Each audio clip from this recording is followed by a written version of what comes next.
that reaches back into their past and forward into the future.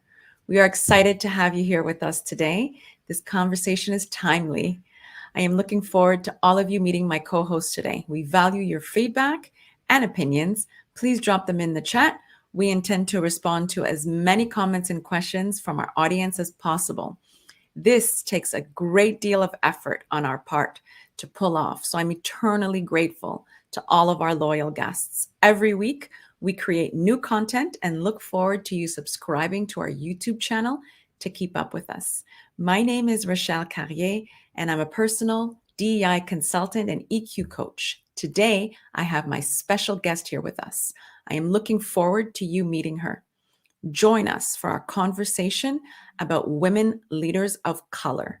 Today is a trailblazer in her own right, and I will let her uniquely introduce herself.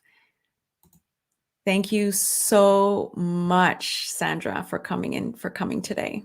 Thank you so much, Rachel, for inviting me. It's a delight to be here. If you'd like to tell the audience a little bit about yourself to all our listeners. Well, I first want to introduce myself by saying I am not Indian. And for most of my life, I've been placed in a box of being Indian. I'm actually Sri Lankan, Anglo-Indian, Dutch, and Portuguese, which means a lot of my people were enslaved in Ceylon, and also my people were the enslavers. So I'm in this interesting position. I'd be really curious to hear from your listeners if they also have this mixture in their heritage of where they had being the oppressed and the oppressors. So that's my history. I've been a professor of creative writing and critical thinking for 19 plus years. I'm a writer. I publish, and I believe very powerfully, as Rochelle has mentioned, in story. Story is the thing that saves us. Story is the thing that gives us future. And last year, I have a unique new story for myself. I left my marriage of 24 years. I moved to Portland, Oregon, and I started a business because clearly there wasn't enough stress in my life. So thank you for introducing me this way. Oh, you're welcome. When I think back of, I always like to vet my guests and see what they're up to see if, our missions are aligned. And I love the title of Wild Women Leaders of Color. How did that come about?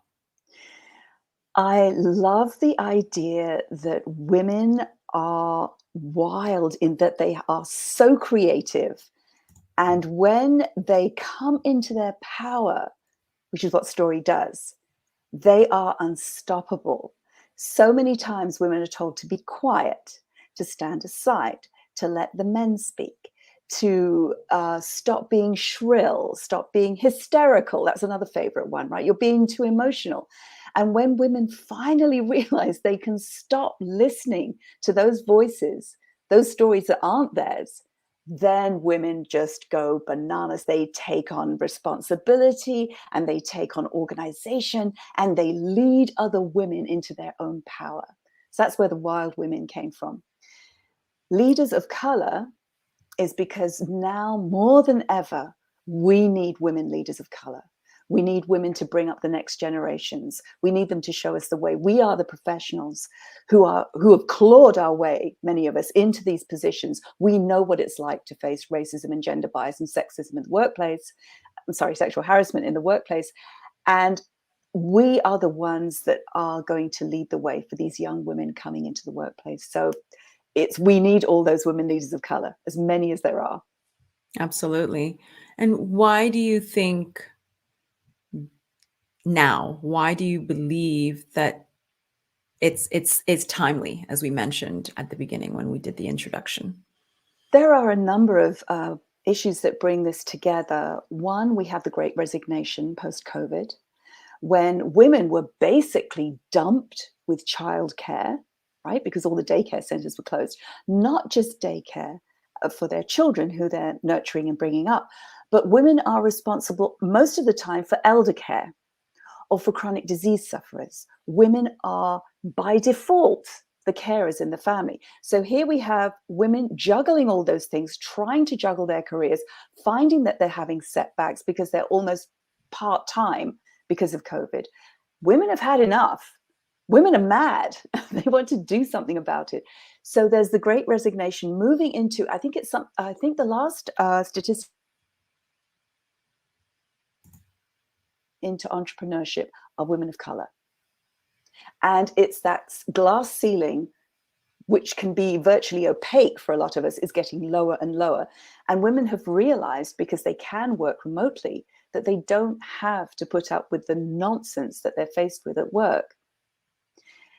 And secondly, and not so distantly, we are seeing a move to fascism and autocracy globally.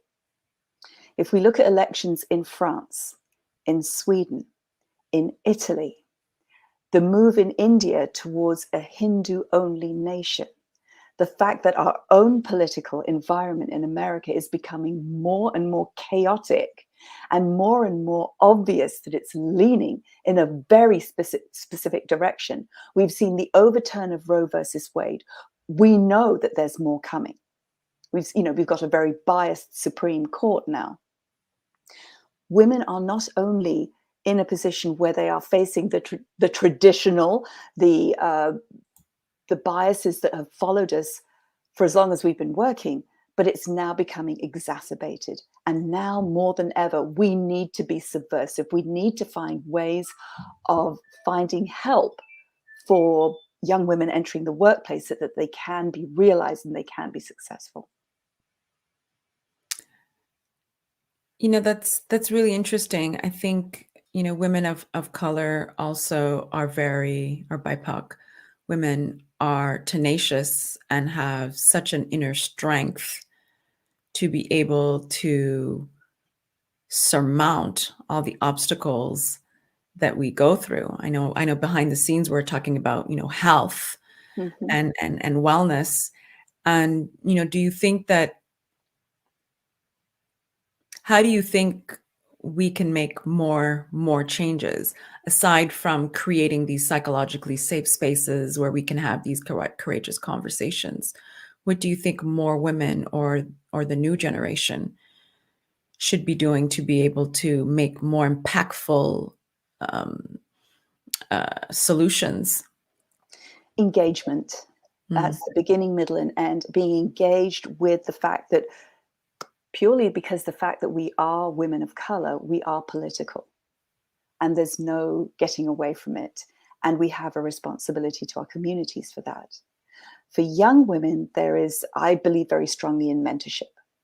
And I believe strongly in mentorship from professional women to established professional women to younger women, because of the fact that lays a foundation. Young women come out of educational institutions and they've been educated and they know structure and they've responded to goals. But that's a very nurturing and supportive environment, right? Between the educational institution and the workplace, there is a gap. And that's where mentorship comes in. And the reason that we need mentorship is because there must be a spiritual connection for young women to themselves, never mind anybody else. Also, they need mentorship because without mentorship, they won't be able to identify a sponsor. And a sponsor is necessary for young women to be advanced in their careers. Carla Harris, motivational speaker Carla Harris, talks about sponsorship as a necessity for young people. And I would say even more of a necessity for young women. If you think about those closed door meetings where bonuses and pay rises and opportunities for professional development and promotions are discussed, you need someone who is upper management or a consultant who can advocate for you. Because as Carla Harris says, meritocracy is a fallacy. So young women need to know that while they may make the list because they're performing well, they've got great client feedback, they're doing well in projects, they're collaborative, they're adding value to their companies, without someone to speak up for them in those meetings, they are not going to find any difference. So mentorship is the foundation, sponsorship is the supporting beam. And those are practical things that young women can do. Once they have a mentor, and that's part of what I do with the Stealth Auntie Network, is match professional women with young women who are just entering the workplace. Mm. With that foundation, with being taught breathing before you go into a meeting, before you see your boss, before you go into a conference, so that you can calm your parasympathetic nervous system, so you can enter a space where you are in control of what you're saying, that you can marginalize the stories, the implied or overt criticism that comes at you. Then you're in a stronger position to be able to look for a sponsor. For our listeners, can you tell us the difference between a mentor and a sponsor? So a mentor is not a professional. They may be professional in their own right, but they're not somebody. Let me backpedal and say this again. A mentor is somebody who is going to support the young person, who will talk them down off the ledge, who will ask them questions about, where do you see your career going? How are you doing with your social relationships? How are you connecting with your boss? That's what a mentor does. A sponsor is someone who has connections, who has influence, and who can take the young person to the next level. And through the organization, can you remind me of the name of your organization? Stealth? So the Stealth Auntie Network.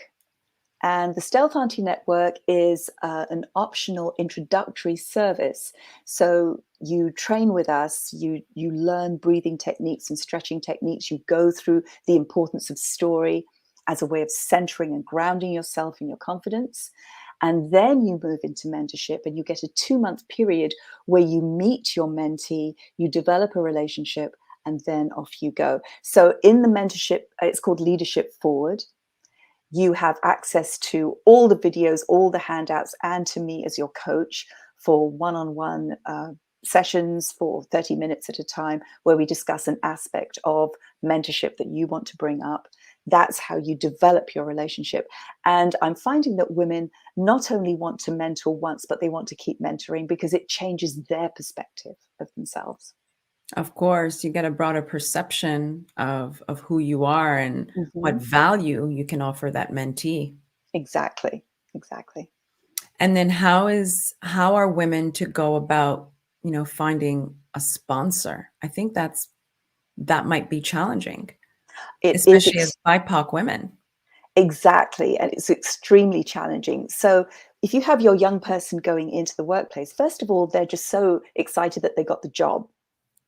So their sense of being able to see a broader picture is not going to be clearly honed at that point. They're just grateful that they've got the job. So the mentor's job is to say, no, let's have more perspective on this. What do you see as your future? Is this job leading you towards that?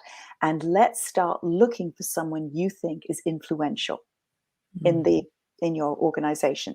Now, the young person may be so delighted with their boss. They may get on really well with their boss, and they'll think, oh, this is my sponsor. But that boss may not be in the closed door meetings. That's where you need a sponsor. So it will take a year and a half, maybe 2 years to really track somebody who is influential, somebody who's running conferences, somebody who is a regular speaker, somebody who's in charge of making changes, corporate changes. And as the young person gets used to their organization, they will start to know who those sponsors are. And they can start watching them. And the mentor will be the sounding board for that. So the mentor has input. So the mentee will come back and talk to the mentor, about who they think is appropriate. The mentor's job is to be able to see that clearly and decide, okay, is this a good person for our mentee to go for? Absolutely. And once it's established, then how do you approach that sponsor? So remember, the sponsor's going to put their name behind you. So you've got to be worthwhile. So you will have reports, you will have graphs, you will have a presentation, you will ask for a specific appointment. And sponsors are usually really happy to sponsor you, young blood, somebody adding value. Yes, of course, that's what we want in the organization. but it has to be done in the right way. You can't just breeze in for a 5 minute round the door, oh, can I just come and talk to you? You've got to take it professionally. So the mentee has to be guided by the mentor in how to approach that sponsor in a way to get them to say yes. And that's key to navigating, race and gender in the workspace, right? There, Exactly. with that mentor, I think that helps. I believe it really helps any person to be able to understand the nuances, understand, the operations or office politics or, leadership, and how to be able to navigate those spaces, without any experience coming in. It's you're coming in pretty green, I think. Right. So sponsors Exactly. are key to being able to help BIPOC women to elevate themselves. And also, I think it works on building self-esteem and self-confidence. And again, I go back to navigating race and gender in the workplace. Exactly. And learning how, when microaggressions, marginalization, isolation, all those things occur for your young person, and even for us as seasoned professionals, there is a reaction, Right. right? It comes into the body. It's a physical response. And Mhm. understanding, for a young person to understand this is normal, but you don't need to respond right away. You need to take yourself out of the situation, have a moment where you can breathe, separate yourself from the emotional experience, and start to understand what has just happened. So, for example, if it is an altercation with a boss, let's have some emotional distance between that so that we can get curious about what happened. Rather than taking it personally, my boss hates me, I'm failing, which is the emotional reaction, right? But to learn how to create space. So why did my boss react this way? What have I done that might have engendered that response? Or maybe I haven't. Maybe that's the conversation I need to have. But to follow up with a conversation that is removed from emotional reaction. So that it's not to say that you should deaden yourself emotionally, but you want to have the most practical and creative and rational discussion with your boss so that your boss knows, I want to address this. Right. And I want to improve. I want to get ahead. I want to succeed. I want the next promotion. And the same thing happens in personal confrontations as well, because your young person has to start navigating one-on-one in real life, potentially situations that they never had to deal with under COVID.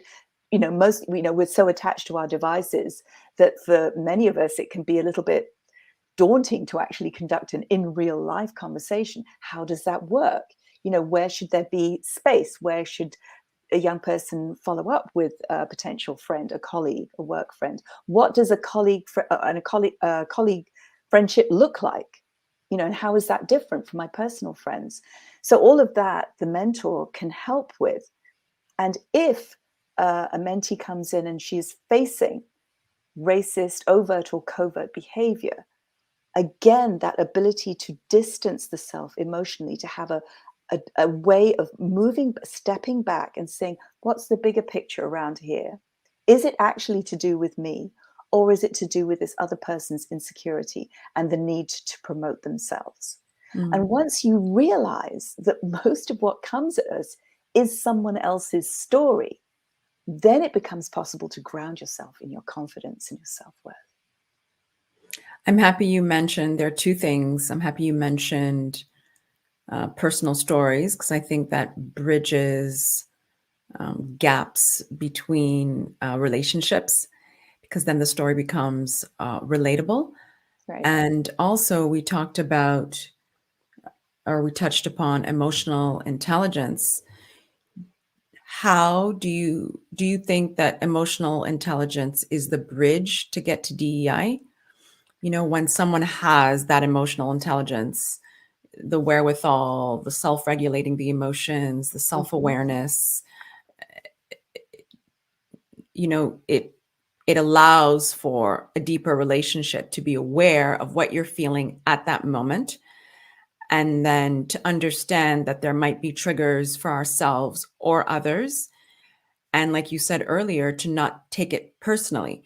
But that takes a lot of being in the present moment to be able to understand what's occurring Yes, mentally and what's occurring physically, because any emotional reaction has a physical reaction, exactly. fluttering in the stomach or in Mhm. the heart or a bellyache. Right. Those are things that, we can experience when we're when we're fearful or Mhm. in a fight or flight mode. So I think it's really imperative also to be able to understand that that's what bridges the gap. EQ is really the bridge that gets us to Absolutely. DEI. Don't you agree? Absolutely. No, this is crucial to Mm, understand that cognitive intelligence is a portion of what you respond with, but we tend to rely on it almost to the exclusion of all emotional intelligence when we are operating like that all the time with intuition, with spatial relationships, with music, voice modulation, all of the things. And you yourself have talked about this as well, I've noted that emotional intelligence, understanding the breadth of your emotional intelligence and how it informs you as a total being is absolutely what you need. And having other people understand that too, i.e., your mentor, is something mm, that will help your mentee think, I'm not going mad. I wasn't imagining it. Your body doesn't lie. right.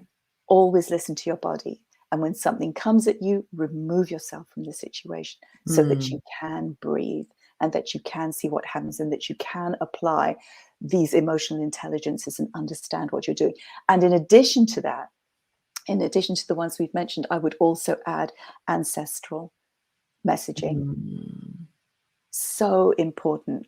What your ancestors have been through, not just the ones that you name or have pictures of, but the nameless and faceless ones that go far back into our histories. I've just discovered the slave registers of Ceylon in London. 250,000 people from this tiny island, including my great grandmothers, were enslaved or forced into partnerships. All those people have messaging for us, and it's not necessarily spoken. Um, Resmaa Menakem talks about it as a humming, a mm, sense of knowing. And mm, that takes, as you mentioned, that necessity for listening. So it all means a slowing down. Bayo Akumulafe also talks about this. It's time to slow down. The times are urgent. Let us slow down. And that's what story allows us to do.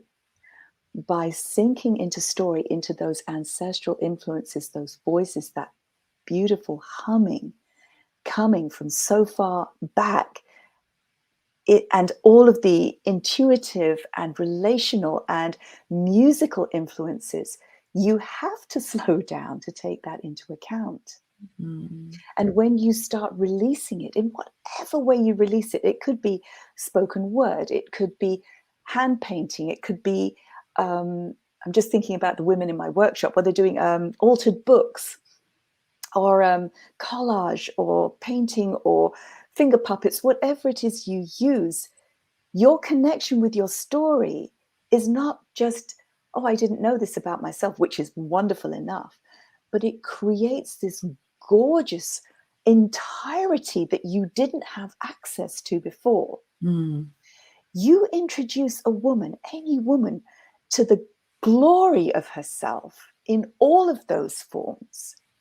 She will create this force field around her that is impregnable to being influenced by racism, to being influenced by gender bias, being thrown back. It's not to say she won't feel them, but she will speak from a deep rooted, empowered feminine knowledge of herself. right. Absolutely. And the storytelling, we touched on it a little bit. The storytelling, what is it you think about storytelling that brings us closer to one another? When you tell a story Mm, to a group of women, it's not one person talking. It's a dialogue. So your audience is listening. It's a little bit like being in church. Mm. I hear you. Tell it. Preach, right? This is like that. And it's a way of saying, we've got you. We're holding you. I used to take students to the Poetry Lounge in Los Angeles, and it was the nearest thing to church I've ever been to. And you would have all colors, all races, all genders coming up on stage to speak at open mic. And the Greenway Court Theatre has only a certain number of seats, but people would fill the stage, would sit Mm. crunched up together to hear the poems, to hear the stories. And sometimes those stories, in the end, it was just a microphone and a little circle around the microphone of space where the storyteller or the poet would stand. And in that moment, sometimes they were such raw stories, such raw poems, that the speaker would break and the audience would respond, we've got you. You can do this. Actually verbally respond. And that power enabled the storyteller, the poet, to speak. And that's why storytelling is so powerful, because it is an enabling, not just of one woman's story, but of all women's stories. Absolutely. It's interesting how although we have overcome so much and we still have so much to go through to be able to reach where we want to reach, that there's still so much power in numbers and in being unified with one another. I know my parents are Haitian. I consider myself Haitian as well, although I wasn't born in Haiti. And you know, the proverb on the flag, it says in French, it's l'union fait la force. So yeah, Strength in so numbers. union and strength, or strength Yeah, with unity, right. right? And I think it's really important to be able to understand that as we come together, that we can make massive changes as long as we're unified with one another, because we all have a story to tell, and all our stories, I believe, still root from what our ancestors have been through, what they have not been through, because now we're living in this spiritual and physical world, and the experiences that we're going through are still challenging, but those are things that our ancestors went through before that were probably amplified. And in paying homage, you know, to them and thanking them for where we are today, I think is really important also. And like you said, we have to learn how to step back and slow down and take a minute to breathe, and to understand that, you know, by being mindful, it brings us in a space of continuing to be able to face all these challenges. Right, right. But and it's also two-way, because it's not just the challenges that we see externally, but the ones that we internalize well, our unconscious bias, our unconscious racism. And all of this is, you know, I see unconscious bias as a teacher.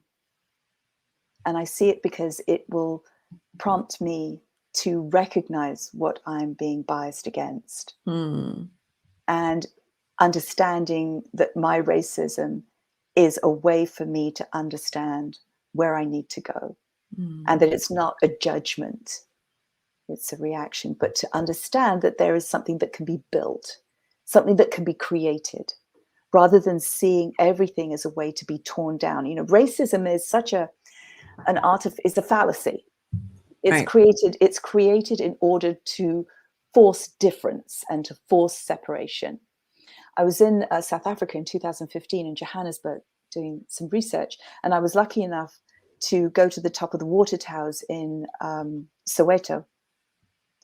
And you look out over Soweto, and I was I thought it might be a little bit like the San Fernando Valley in Los Angeles. Everything is jammed together. You can't really see where one thing begins and one thing ends. But in Soweto, you see the gaps between the townships. They're actually physically separated as they were under apartheid. Mm. And then you understand, oh, this is how they did it. Mm. This is how they did it. So that, you know, you had people like Sophia Town. Sophia Town in South Africa was a thriving community of mixed race until the government decided that wasn't how they wanted it. And they threw everybody out and they sent them to Meadowlands, which was this horrible blasted heath. But they were forced to give up their home. Bishop Tutu was there. He was the one who actually helped people pack up, these weeping people pack up their homes and leave. But it's always about separation, and that's why story is so powerful in negating racism, because it unites.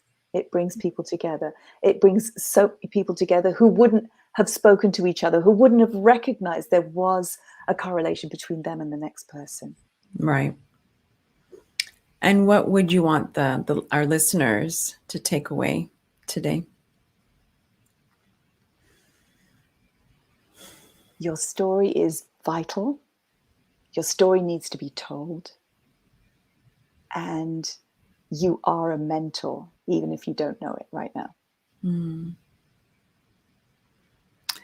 As we reach the top of the Diversity Connects Us Hour, I want to thank you for listening.